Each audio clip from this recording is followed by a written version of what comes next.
ಕೌಸಲ ರಾಜ್ಯ. ಕೌಸಲ ದೇಶದ ರಾಜಧಾನಿ ಸೂರ್ಯವಂಶದ ರಾಜನಾದ ಇಕ್ಷ್ವಾಕುನಿಂದ ಕಟ್ಟಿಸಲ್ಪಟ್ಟಿತು. ಇದೇ ರಾಜ ರಘುವಿನ ಮರಣ ನಂತರ ದಶರಥನು ಕೌಸಲ ಸಿಂಹಾಸನ ಏರಿದನು. ದಶರಥ ಮಹಾ ಸಾಮರ್ಥ್ಯ ಮತ್ತು ಚಾಣಕ್ಯರಾಗಿದ್ದರು. ಅನೇಕ ವರ್ಷದ ಮೇಲೆ ರಾಮ, ಲಕ್ಷ್ಮಣ, ಭರತ, ಶತ್ರುಘ್ನರ ಪ್ರಾಪ್ತಿವಾಯಿತು. ವಾನರ ಶ್ರೇಷ್ಠರೇ, ಶ್ರೀರಾಘವನು ಬಿಡುವ ವಾಯು ಸಮಾನ ವೇಗವುಳ್ಳ ಬಾಣದಂತೆ ರಾವಣನಿಂದ ಪಾಲಿಸಲ್ಪಟ್ಟ ಲಂಕಾಪಟ್ಟಣಕ್ಕೆ ನಾನು ವೇಗವಾಗಿ ಹೋಗುತ್ತೇನೆ. ಅಲ್ಲಿ ದೇವಿ ಸೀತೆ ಕಾಣದಿದ್ದರೆ ಅದೇ ವೇಗದಲ್ಲಿಯೇ ಸುರಲೋಕಕ್ಕೆ ಹೋಗಿ ಅಲ್ಲಿಯೂ ಕಾಣದಿದ್ದರೆ ಪುನಃ ಲಂಕಾಪಟ್ಟಣಕ್ಕೆ ಬಂದು ರಾವಣನನ್ನು ಬಂಧಿಸಿ ಇಲ್ಲಿಗೆ ಕರೆತರುತ್ತೇನೆ. ಆದರೆ ನಾನು ಅಷ್ಟು ನಿರಾಶನಾಗಬೇಕಾಗಿಲ್ಲ. ನಾನು ಸೀತೆಯನ್ನು ಕರೆತಂದೇ ತರುತ್ತೇನೆ.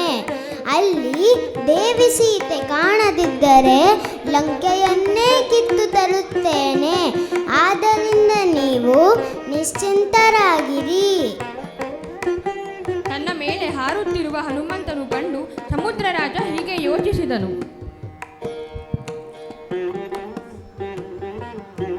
ಶ್ರೀರಾಮನ ಕಾರ್ಯ ಸಿದ್ಧಿಗಾಗಿ ಹೊರಟಿರುವ ಹನುಮಂತನಿಗೆ ಈಗ ನಾನು ಸಹಾಯ ಮಾಡದಿದ್ದರೆ ನಿಂದನೆಗೆ ಒಳಗಾಗುತ್ತೇನೆ. ನಾನು ಸೂರ್ಯವಂಶದ ರಾಜನಾದ ಸಗರನಿಂದ ಸಂವರ್ಧಿತನಾಗಿದ್ದೇನೆ. ಹನುಮಂತನು ಅದೇ ವಂಶದ ರಾಜನಾದ ಶ್ರೀರಾಮನಿಗೆ ಸಚಿವನಾಗಿದ್ದಾನೆ. ಆದ್ದರಿಂದ ಇವನು ಯಾವ ಕಷ್ಟವನ್ನು ಅನುಭವಿಸಬಾರದು. ಅದಕ್ಕಾಗಿ ಸ್ವಲ್ಪ ಹೊತ್ತು ವಿಶ್ರಮಿಸಲು ವ್ಯವಸ್ಥೆ ಮಾಡಬೇಕಾಗಿದೆ. ಎಲೈ ಮೈನಾಕನೇ, ಎದ್ದು ನಿಲ್ಲು. ಅದೋ ನೋಡು, ಹನುಮಂತನು ಬರುತ್ತಿದ್ದಾನೆ. ಸೂರ್ಯವಂಶದವರು ನಿನಗೂ ಪೂಜ್ಯರಾಗಿರುವರು. ಅವನು ನಿನ್ನಲ್ಲಿ ಸ್ವಲ್ಪ ಹೊತ್ತು ವಿಶ್ರಮಿಸಿ ಮುಂದಕ್ಕೆ ಪಯಣ ಬೆಳೆಸಲಿ. ಆಗಲಿ.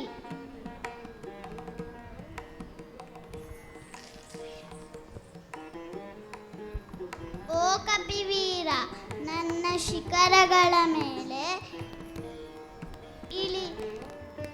ಇಳಿದು ಸ್ವಲ್ಪ ಹೊತ್ತು ವಿಶ್ರಮಿಸಿಕೊಂಡು ಅನಂತರ ಮುಂದಕ್ಕೆ ಪಯಣಿಸು. ಸಮುದ್ರ ರಾಜನು ನಿನ್ನನ್ನು ಗೌರವಿಸಲು ಬಯಸಿದ್ದಾನೆ. ಉಪಕಾರ ಮಾಡಿದವರಿಗೆ ಪ್ರತ್ಯುಪಕಾರ ಮಾಡುವುದು ಸನಾತನ ಧರ್ಮವಾಗಿದೆ. ನೀನು 100 ಯೋಜನೆಗಳನ್ನಾದರೂ ಒಂದೇ ನೆಗೆತದಲ್ಲಿ ಹಾರಬಲ್ಲೆ. ಆದರೂ ನಮ್ಮ ಸೇವೆಯನ್ನು ಸ್ವೀಕರಿಸು. ಹಿಂದೆ ಕೃತಯುಗದಲ್ಲಿ ಪರ್ವತಗಳ ರೆಕ್ಕೆಗಳನ್ನು ಇಂದ್ರನು ವಜ್ರಾಯುಧದಿಂದ ಕತ್ತರಿಸಲು ಬಂದಾಗ ವಾಯುದೇವರು ನನ್ನನ್ನು ಕಾಪಾಡಲು ಸಮುದ್ರದಲ್ಲಿ ಇರಿಸಿದರು.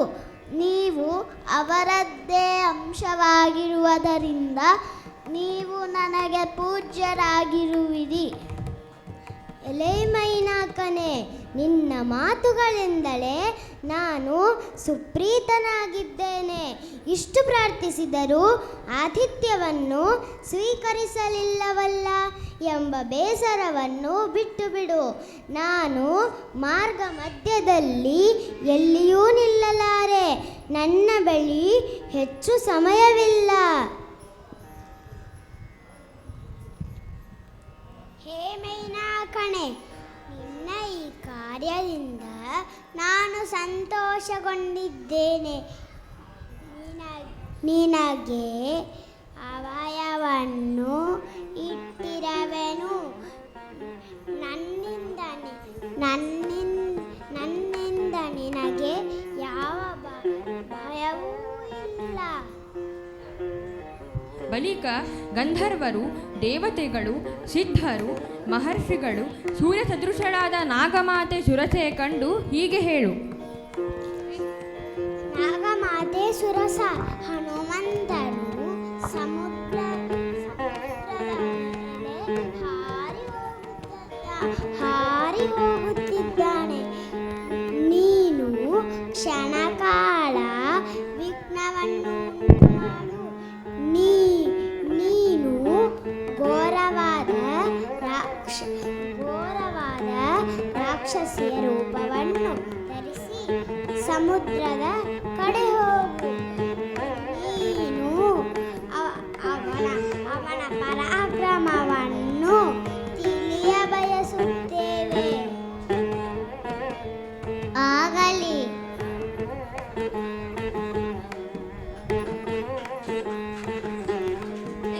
ಬರಕೊಟ್ಟಿದ್ದಾರೆ. ತಾಯೇ, ಬ್ರಹ್ಮನ ವರದಂತೆ ನಾನು ನಿನಗೆ ಆಹಾರವಾಗಬೇಕೆನ್ನುವುದಾದರೆ ದೇವಿ ಸೀತೆಯನ್ನು ನೋಡಿ ಅವಳ ಕುಶಲವನ್ನು ಶ್ರೀರಾಮನಿಗೆ ತಿಳಿಸಿ ಬಳಿಕ ನಿನ್ನ ಬಾಯಿಗೆ ಬೀಳುತ್ತೇನೆ. ಹೇ ವಾನರನೆ, ನನ್ನನ್ನು ದಾಟಿ ಯಾರು ಹೋಗಲಾರರು. ಎಲೈ ಸುರಸ, ಹಾಗಾದರೆ ನನ್ನ ಭಾರವನ್ನು ಸಹಿಸಲು ಹಾಗೂ ನುಂಗಲು ಸಾಧ್ಯವಾಗುವಂತೆ ನಿನ್ನ ಬಾಯಿಯನ್ನು ಅಗಲವಾಗಿ ತೆರೆದುಕೋ. ಹೀಗೆ ಹನುಮಂತನು ವಿಸ್ತಾರವಾಗಿ 100 ಯೋಜನೆಯಷ್ಟು ಬೆಳೆಯುತ್ತಿದ್ದನು. ಹಾಗೆಯೇ ಸುರಸ ತನ್ನ ಬಾಯಿಯನ್ನು 100 ಯೋಜನೆಯಷ್ಟು ವಿಸ್ತರಿಸಿದಳು. ಹನುಮಂತನು ಸುರಸೆಯ ಮುಖ ಆಕಾರವನ್ನು ನೋಡಿ ಚಾಣಕ್ಯದಿಂದ ಹೆಬ್ಬೆರಳಷ್ಟು ಗಾತ್ರದ ರೂಪವನ್ನು ಧರಿಸಿ ಅವಳ ಮುಖ ಪ್ರವೇಶ ಮಾಡಿ ಹೊರಬಂದನು. ಎಲೆ ದಾಕ್ಷಾಯಿಣಿ, ನಿನ್ನ ಮುಖವನ್ನು ಪ್ರವೇಶಿಸಿ ಬ್ರಹ್ಮನ ವರವು ನೆರವೇರಿಸಿದಂತಾಯ್ತಲ್ಲ. ಇನ್ನು ಸೀತೆ ಇರುವ ಸ್ಥಾನಕ್ಕೆ ಹೊರಡುತ್ತೇನೆ.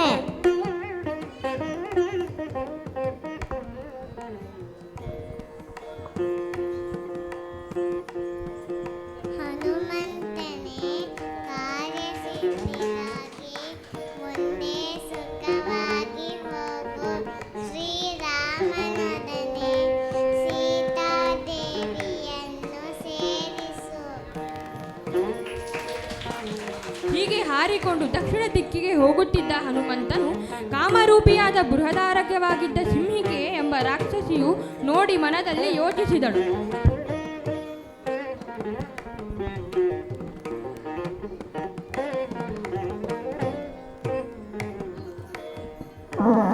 ಬಹಳ ಕಾಲದ ಮೇಲೆ ನನಗೆ ಇಂದು ಒಳ್ಳೆಯ ಭೋಜನ ದೊರಕಿದೆ. ಬಹಳ ಕಾಲದ ನಂತರ ಇದೊಂದು ಮಹಾಪ್ರಾಣಿಯು ನನಗೆ ದಕ್ಕುವಂತಿದೆ. ಕಪಿರಾಜ ಸುಗ್ರೀವನು ಹೇಳಿದಂತೆ ನರಳಿನ ಮೂಲಕ ಸೆಳೆದುಕೊಳ್ಳುವ ಶಕ್ತಿ ಇದೇ ಆಗಿರಬೇಕು. ವಿಶಾಲವಾದ ಮೇಘಮಂಡಲದ ಮಹಾತ್ಮನಾದ ಹನುಮಂತನು ವಿಧ ವಿಧ ಫಲಪುಷ್ಪಗಳಿಂದ ಸಮೃದ್ಧವಾಗಿದ್ದ ವಿಚಿತ್ರ ಶಿಖರಗಳ ಹೊಂದಿದ ಲಂಭಾವೆಂಬ ಪರ್ವತದ ಪ್ರಧಾನ ಶಿಖರದಲ್ಲಿ ಇಳಿದು ಲಂಕಾಪಟ್ಟಣವನ್ನು ನೋಡಿದನು.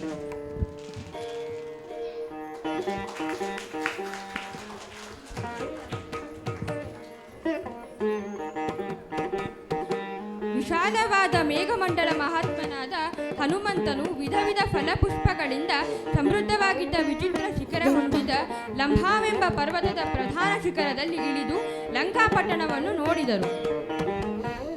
ಇದೆಂತಹ ಮಾಯಾ ನಗರಿ! ಅಂಗದ, ನೀಲ, ಸುಗ್ರೀವ ಮತ್ತು ನಾನು ಹೀಗೆ ಬಲಿಷ್ಠರಾದವರು ಮಾತ್ರ ಇಲ್ಲಿಗೆ ಬರಲು ಸಾಧ್ಯ. ನಮ್ಮ ಸೈನ್ಯವನ್ನು ಇಲ್ಲಿಗೆ ಕರೆತರುವುದು ಸುಲಭದ ಮಾತಲ್ಲ. ಕಷ್ಟಪಟ್ಟು ಇಲ್ಲಿಗೆ ಕರೆತಂದರೂ ಶಕ್ತಿಶಾಲಿಯಾದ ರಾವಣನನ್ನು ಜಯಿಸಲು ಸಾಧ್ಯವೇ? ಲಂಕೆಯನ್ನು ಗೆಲ್ಲುವುದು ದೇವತೆಗಳಿಗೂ ಸಾಧ್ಯವಾಗಲಾರದು. ಇರಲಿ, ಮೊದಲು ದೇವಿ ಸೀತೆಯನ್ನು ನೋಡಿ ಅವಳ ಕುಶಲವನ್ನು ತಿಳಿದು ನಂತರ ಆಲೋಚಿಸುತ್ತೇನೆ. ಕತ್ತಲಾದ ನಂತರ ಲಂಕೆಯನ್ನು ಪ್ರವೇಶಿಸುತ್ತೇನೆ. ಲಂಕಾಪಟ್ಟಣ ಪ್ರವೇಶಿಸಲು ಹೊರಟಿದ್ದ ಹನುಮಂತನು ಲಂಕಾದಿ ದೇವತೆಗಳಿಂದ ಲಂಕಿನ ತಡೆ ಹಿಡಿದಳು. ಎಳೆ ವಾನರನೆ, ಯಾರು ನೀನು? ಏಕೆ ಅಲ್ಲಿ ಬಂದಿರುವೆ? ಈಗಲೇ ಹೇಳದಿದ್ದರೆ ಕೈ ಕಸಾಯ ಕಣ್ತಪ್ಪಿಸಿ ಪ್ರವೇಶಿಸಲು ಸಾಧ್ಯವಿಲ್ಲ. ಎಲೆ ಭಯಂಕರ ಸ್ವರೂಪಳೆ, ಪ್ರಶ್ನೆಗೆ ಉತ್ತರಿಸುವ ಮೊದಲು ನೀನು ಯಾರು ಎಂದು ಹೇಳು. ಯಾರಿಂದಲೂ ಎದುರಿಸಲು ಸಾಧ್ಯವಾಗದ ಲಂಕಾಪಟ್ಟಣದ ರಕ್ಷಕಿ ನಾನು. ನನ್ನನ್ನು ದಾಟಿ ನಗರವನ್ನು ಪ್ರವೇಶಿಸಲು ಸಾಧ್ಯವಿಲ್ಲ. ಲಂಕಾದಿ ದೇವತೆಯೇ, ನಾನು ಈ ನಗರವನ್ನು ನೋಡಲು ಬಂದಿರುವೆ. ನಾನು ಈ ನಗರವನ್ನು ವೀಕ್ಷಿಸಿ ಎಲ್ಲಿಂದ ಬಂದಿರುವೆನೋ ಅಲ್ಲಿಗೆ ಮರಳುತ್ತೇನೆ. ಎಳೆಯ ವಾನರನೇ, ಅದಕ್ಕೆ ನೀನು ಮೊದಲು ನನ್ನನ್ನು ಗೆಲ್ಲಬೇಕು.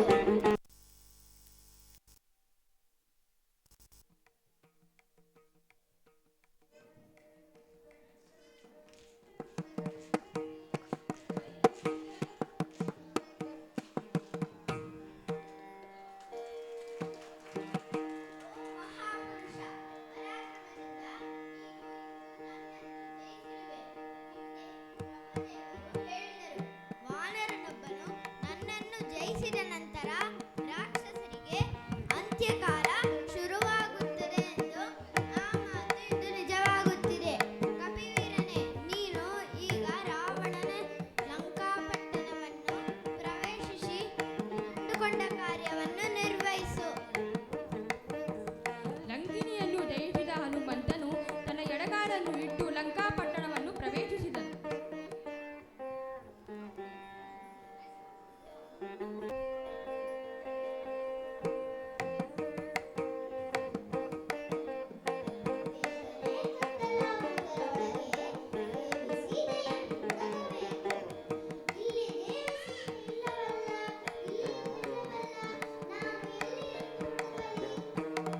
ಏಕಾಂತ ಸ್ಥಳದಲ್ಲಿ ಮಲಗಿರುವ ಮಂಡೋದರಿಯನ್ನು ಹನುಮಂತನು ನೋಡಿ ವೀಕ್ಷಿಸಿದನು.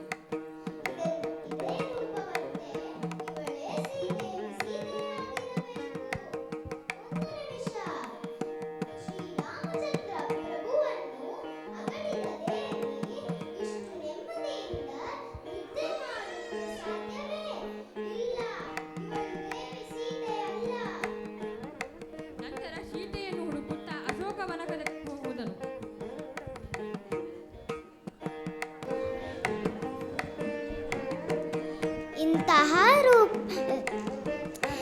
ಇಂತಹ ಪರಿಸ್ಥಿತಿಯಲ್ಲಿ ದೇವಿ ಇರುವಳೋ? ಅಯ್ಯೋ,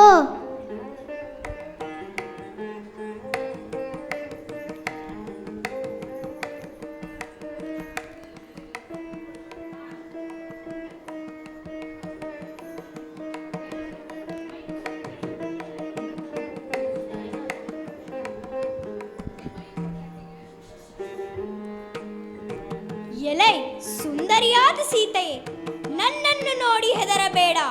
ನಾನು ನಿನ್ನ ಪ್ರೀತಿಸುತ್ತಿರುವೆನು. ಪ್ರಿಯಳೇ, ನನ್ನ ಮೇಲೆ ಭಯವಿದ್ದರೆ ಅದನ್ನು ಬಿಟ್ಟು ಬಿಡು. ಸಹಜವಾಗಿ ನನ್ನ ಮೇಲೆ ಪ್ರೇಮವಿಲ್ಲದಿರುವ ನಿನ್ನನ್ನು ನಾನು ಮುಟ್ಟುವುದೇ ಇಲ್ಲ. ನನ್ನ ಮೇಲೆ ವಿಶ್ವಾಸ ಬಿಡು. ಈ ರೀತಿ ಮಲಿನ ವಸ್ತ್ರಗಳಲ್ಲಿ ಭೂಮಿಯ ಮೇಲೆ ಮಲಗಿ ಯಾವಾಗಲೂ ಚಿಂತಿಸುತ್ತಾ ಉಪವಾಸವಿರೋದು ನಿನಗೆ ಉಚಿತವಲ್ಲ. ಇದೋ ನೋಡು ನನ್ನ ಸಾಮ್ರಾಜ್ಯ, ನನ್ನ ಪಟ್ಟದರಸಿಯಾಗು. ನಿನಗೆ ಬೇಕಾದ ಒಡವೆಗಳನ್ನು ಹಾಕಿಕೋ. ನಿನಗೆ ಬೇಕಾದವರಿಗೆ ಭೂಮಿಯನ್ನಾಗಲಿ ದಳವನ್ನಾಗಲಿ ಬೇಕಾದಷ್ಟು ಹಂಚಿಬಿಡು. ಆ ರಾಮನನ್ನು ಕಟ್ಟಿಕೊಂಡು ಏನು ಮಾಡುವೆ? ಅವನು ರಾಜ್ಯವನ್ನು ಸಂಪತ್ತನ್ನು ಕಳೆದುಕೊಂಡಿರುವನು, ಅಡವಿಯ ಪಾಲಾಗಿರುವನು. ಅವನಿನ್ನೂ ಜೀವಿಸಿರೋನೋ ಇಲ್ಲವೋ? ನನ್ನ ವಶದಲ್ಲಿರುವ ನಿನ್ನನ್ನು ರಾಮ ಮರಳಿ ಪಡೆಯಲಾರ. ನನ್ನ ಅಂತಃಪುರದಲ್ಲಿ ಎಷ್ಟೋ ಸ್ತ್ರೀಯರಿದ್ದಾರೆ, ಆದರೆ ಮಲಿನ ವಸ್ತ್ರಗಳಲ್ಲಿ ದುಃಖಿತಳಾಗಿ ಮಲಗಿರುವ ನೀನೇ ನನ್ನ ಕಣ್ಣಿಗೆ ಸುಂದರವಾಗಿ ಕಾಣುತ್ತಿರುವೆ. ರಾಮನು ಬಲದಿಂದಾಗಲಿ ತಪಸ್ಸಿನಿಂದಾಗಲಿ ಯಶಸ್ಸಿನಿಂದಾಗಲಿ ಪರಾಕ್ರಮದಿಂದಾಗಲಿ ನನಗೆ ಸರಿಸಮಲಾಗಲಾರನು. ನನ್ನೊಡನೆ ಸೇರಿ ವಿಹರಿಸು. ಎಲೈ ರಾಕ್ಷಸರಾಜನೇ, ನಿನ್ನ ಮನಸ್ಸನ್ನು ನನ್ನಿಂದ ತೊಲಗಿಸಿ ಬಿಡು. ನಾನು ಪತಿವ್ರತೆ, ನಿನಗೆ ಪರಸತಿಯಾಗಿರುವೆ. ಪರರ ಪತ್ನಿಯನ್ನು ನೋಡುವುದು ನಿನಗೆ ಉಚಿತವಲ್ಲ. ನೀನು ಮತ್ತು ಈ ನಿನ್ನ ರಾಜ್ಯ ಉಳಿಯಬೇಕೆನ್ನುವುದಾದರೆ ನನ್ನನ್ನು ನನ್ನ ಸ್ವಾಮಿಯ ಬಳಿ ಸೇರಿಸಿಬಿಡು. ಅವರೊಂದಿಗೆ ಸ್ನೇಹ ಬೆಳೆಸಿ ಬಳಸಿಕೋ, ಅದೇ ನಿನಗೆ ಉಚಿತ. ನೀನು ಮತ್ತು ಈ ನಿನ್ನ ರಾಜ್ಯ ಉಳಿಯಬೇಕೆನ್ನುವುದಾದರೆ ನನ್ನನ್ನು ನನ್ನ ಸ್ವಾಮಿಯ ಬಳಿ ಸೇರಿಸಿಬಿಡು. ಅವರೊಂದಿಗೆ ಸ್ನೇಹ ಬೆಳೆಸಿಕೋ, ಅದೇ ನಿನಗೆ ಉಚಿತ. ಸಾಕು ಮಾಡು ನಿನ್ನ ಮಾತುಗಳನ್ನು. ನಿನ್ನ ಮಾತುಗಳನ್ನು ಕೇಳಿ ನಿನಗೆ ಮರಣದಂಡನೆ ವಿಧಿಸುವಷ್ಟು ಕೋಪ ಬರುತ್ತಿದೆ. ಆದರೆ ನಿನ್ನ ಮೇಲೆ ಇರುವ ಪ್ರೀತಿ ನನ್ನನ್ನು ತಡೆಯುತ್ತಿದೆ. ನಿನಗೆ ಕೊಟ್ಟಿರುವ 12 ತಿಂಗಳ ಕಾಲಾವಧಿಯಲ್ಲಿ ಕೇವಲ 2 ತಿಂಗಳು ಉಳಿದಿವೆ. ನೀನು ನನ್ನನ್ನು ಮದುವೆಯಾಗದಿದ್ದರೆ ನನ್ನ ಅಡುಗೆಗಳಲ್ಲಿ ಆಹಾರವಾಗಿ ಬಿಡುವೆ. ರಾಕ್ಷಸಿಯರೇ, ಇವಳನ್ನು ಹೆದರಿಸಿಯಾದರೆ ಎಂದರೂ ಸರಿ, ಬೆದರಿಸಿಯಾದರೇನು ಸರಿ, ನನ್ನ ಪತ್ನಿಯಾಗಲು ಒಪ್ಪಿಸಿ.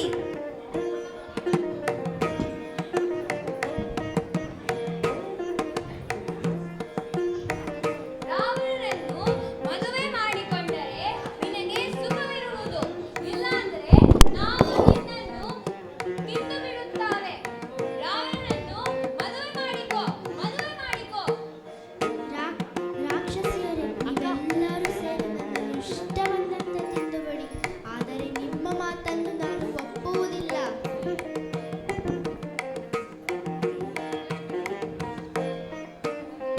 ಎಲೆ ರಾಕ್ಷಸಿಯರೇ, ಎಲೆ ರಾಕ್ಷಸಿಯರೇ, ಇವಳು ಜನಕಕುಮಾರಿ ಶ್ರೀರಾಮನ ಪತ್ನಿ. ಇವಳನ್ನು ನೀವು ಭಕ್ಷಿಸಲು ಸಾಧ್ಯ ಇಲ್ಲ. ನಾನು ರಾಕ್ಷಸರೆಲ್ಲರೂ ನಾಶವಾಗುವ ಸ್ವಪ್ನ ಕಂಡೆ. ಅದರಲ್ಲಿ ರಾಜ ರಾವಣನು ನಾಶವಾಗಿದ್ದು, ಈ ಲಂಕೆಯು ನಾಶವಾಗಿತ್ತು. ಇದು ಒಂದು ಶುಭ ಶಕುನವೇ ಆಗಿದೆ. ತ್ರಿಜಟೆಯು ಹೇಳಿದ ಸ್ವಪ್ನ ನಿಜವಾದರೆ ನಿಮಗೆಲ್ಲ ಅಭಯವನ್ನು ಕೊಡುತ್ತೇನೆ. ಇದೆಲ್ಲ ವೀಕ್ಷಿಸಿದ ಹನುಮಂತನು ಆದರೆ ದೇವಿಯೊಡನೆ ಮಾತನಾಡುವ ಬಗೆ ಹೇಗೆ ಎಂದು ಆಲೋಚಿಸಿದನು.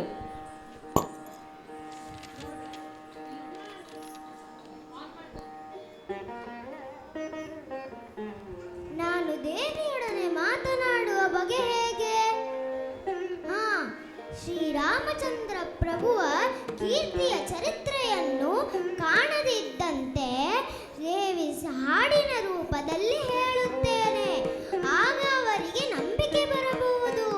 ರಾಮನಾಮವೆಂಬ ನಾಮವನೆನೆದರೆ ಭಯವಿಲ್ಲ ಅವನಗೆ. 3 ಲೋಕಕ್ಕೆ ಕಾರಣಕರ್ತ ನಾರಾಯಣ ಜಗಕ್ಕೆ, ಶ್ರೀಮನ್ನಾರಾಯಣ ಜಗಕ್ಕೆ. ರಾಮನಾಮವೆಂಬ ನಾಮವನೆನೆದರೆ ಭಯವಿಲ್ಲ ಅವನಗೆ. 3 ಲೋಕಕ್ಕೆ ಕಾರಣಕರ್ತ ನಾರಾಯಣ ಜಗಕ್ಕೆ, ಶ್ರೀಮನ್ನಾರಾಯಣ ಜಗಕ್ಕೆ. ಯಾರಿ ವಾನರ ನೋಡಲು ಭಯಂಕರವಾಗಿದೆ. ಇದು ನನ್ನ ಕನಸಿರಬಹುದೇ? ಈ ಕಪಿ ರಾವಣನೇ ಆಗಿರಬಹುದೇ?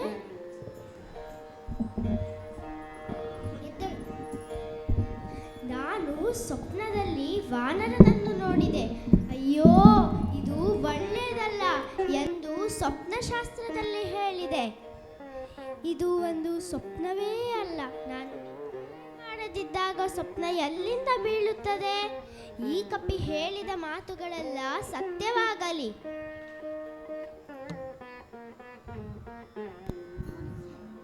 ದೇವಿ ಉತ್ತಮವಾದ ಸ್ತ್ರೀತ್ವ ರೂಪವನ್ನು ಸೂಚಿಸುವ ನಿಮ್ಮನ್ನು ನೋಡಿದರೆ ಭೂಪಾಲನೊಬ್ಬನ ಪಟ್ಟದರಸಿ ಎಂದು ಭಾವಿಸುತ್ತೇನೆ. ಶ್ರೀರಾಮನಿಗೆ ತೋರಿಸುವ ಒಂದು ವಸ್ತು ಅಥವಾ ವಿಷಯವನ್ನು ತಿಳಿಯಸಾಗಿದ್ದಾರೆ. ನಾನು ದಶರಥ ಮಹಾರಾಜನ ಸೊಸೆ, ಜನಕ ಮಹಾರಾಜನ ಮಗಳು. ನನ್ನ ಪತಿ ಹಾಗೂ ಲಕ್ಷ್ಮಣರೊಂದಿಗೆ ದಶರಥ ಮಹಾರಾಜನ ಆಜ್ಞೆಯಿಂದ ಕಾಡಿಗೆ ತೆರಳಿ ದಂಡಕಾರಣ್ಯದಲ್ಲಿ ವಾಸವಿದ್ದಾಗ ದುಷ್ಟ ರಾವಣನು ನನ್ನನ್ನು ಅಪಹರಿಸಿ ಇಲ್ಲಿಗೆ ಕರೆತಂದಿರುವೆನು. ನಾನು ನನ್ನ ಸ್ವಾಮಿಗಾಗಿ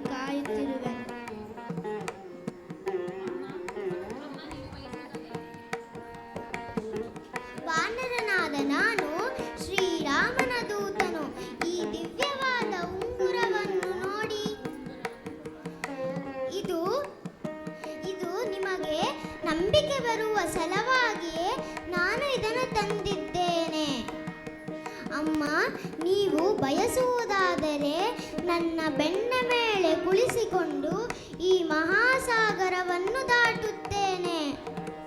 ಹನುಮಂತನೇ, ನನಗೆ ನಿನ್ನ ಮೇಲೆ ವಿಶ್ವಾಸ ಬಂದಿದೆ. ಆದರೆ ನನ್ನ ಪತಿಯ ಹೊರತಾಗಿ ಬೇರೆ ಯಾವ ಪುರುಷರನ್ನು ನಾನಾಗಿಯೇ ಪುಟ್ಟುವುದಿಲ್ಲ. ಆದ್ದರಿಂದ ನಿನ್ನೊಂದಿಗೆ ನಾನು ಬರಲು ಸಾಧ್ಯವಿಲ್ಲ.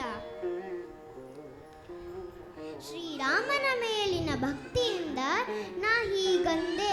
ಇಷ್ಟೇ ತಾಯಿ, ಶ್ರೀರಾಮರಿಗೆ ತಿಳಿಯಬೇಕಾಗಿದ ಒಂದು ವಸ್ತು ಅಥವಾ ವಿಷಯವನ್ನು ಕೊಡಿ.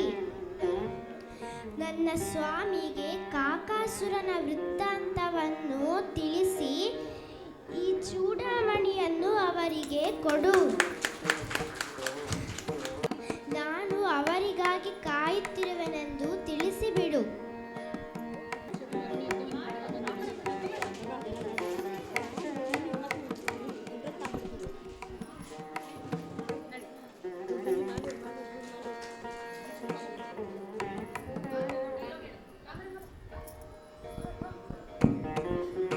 ಈ ಹನುಮಂತನನ್ನು ವಧಿಸಲು ಸಾಧ್ಯವಿಲ್ಲ ಎಂದೆನಿಸುತ್ತದೆ. ಇವನಿಗೆ ಬ್ರಹ್ಮಾಸ್ತ್ರವೇ ಸರಿ. ಇದರ ಸಾಧನಗಳಿಂದ ಬಂಧಿಸಿದ ಕ್ಷಣ ಬ್ರಹ್ಮಾಸ್ತ್ರವು ಬಿಡುಗಡೆಯಾಗುತ್ತದೆ. ಅಯ್ಯೋ, ಮಹಾಕಾರ್ಯವು ಹಾಳಾಯಿತು. ಈ ಕಪಿಯು ಏನು ಮಾಡುವುದು ತಂದೆ? ಇದೋ ಆ ಕಪಿಯು.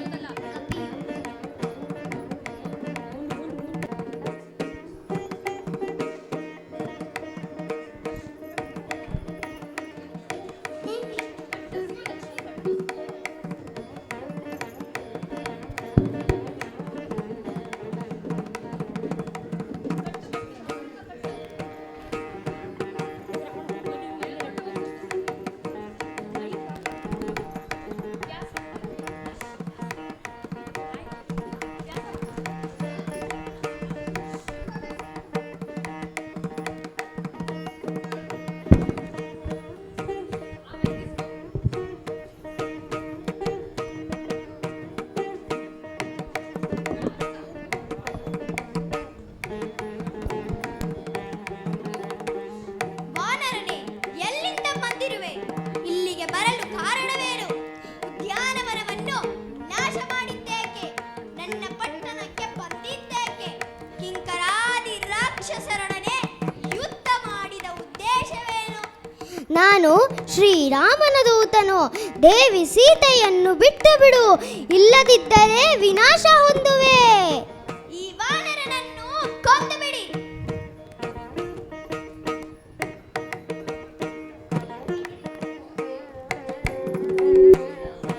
ಹೇ ರಾಕ್ಷಸ ರಾಜ, ಕ್ಷಮಿಸು, ಕೋಪವನ್ನು ಬಿಡು. ಸಜ್ಜನರು, ರಾಜಶ್ರೇಷ್ಠರು ದೂತನನ್ನು ವಧಿಸುವುದಿಲ್ಲ. ಅದು ರಾಜಧರ್ಮಕ್ಕೆ ವಿರುದ್ಧ. ಇಂತಹ ಪ್ರಜ್ಞನಾಥನೇ ನೀನು ಕೋಪಕ್ಕೆ ವಶನಾದರೆ ಹೇಗೆ? ಅದರಿಂದ ಮಹಾರಾಜನೇ ಉಚಿತಾನುಚಿತವನ್ನು ವಿಚಾರಗೈದು ದೂತನಿಗೆ ಯೋಗ್ಯವಾದಂಥ ಶಿಕ್ಷೆಯನ್ನು ವಿಧಿಸು. ಆಗುವುದಿಲ್ಲ. ರಾಕ್ಷಸನೇಂದ್ರ, ಧರ್ಮಾರ್ಥ ತತ್ವದಿಂದ ಕೂಡಿರುವ ಈ ನನ್ನ ಮಾತನ್ನು ಕೇಳು. ಇವನು ಹತನಾದ್ರೆ ರಾಮ ಲಕ್ಷ್ಮಣರಿಗೆ ಇಲ್ಲಿಯ ಸಮಾಚಾರವನ್ನು ತಿಳಿಸುವರ್ಯಾರು? ಅವರು ಇಲ್ಲಿಗೆ ಯುದ್ಧಕ್ಕೆ ಬರಲಿ. ಆಗ ಅವರನ್ನು ನಾವು ಜಯಿಸೋಣ. ಸರಿ, ಆಗಲಿ. ನಿನ್ನ ಮಾತುಗಳು ಉಚಿತವಾಗಿದೆ.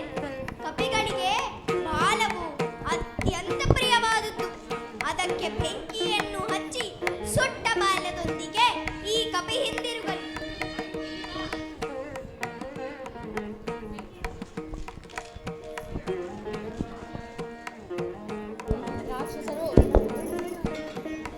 ರಾಕ್ಷಸರು ಹನುಮಂತನ ಬಾಲಕ್ಕೆ ಬೆಂಕಿ ಇಟ್ಟರು.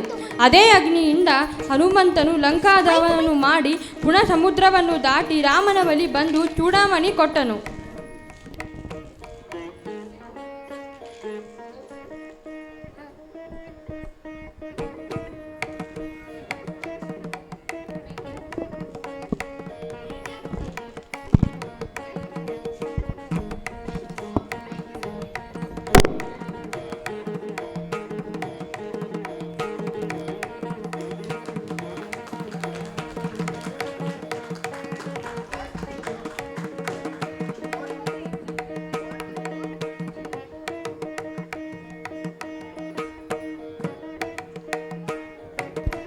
ಹನುಮಂತ ಸೇವೆಗೆ ಮೆಚ್ಚಿ ರಾಮ ಬ್ರಹ್ಮ ಪದವಿಯನ್ನು ಕೊಡುತ್ತೇನೆ ಎಂದಾಗ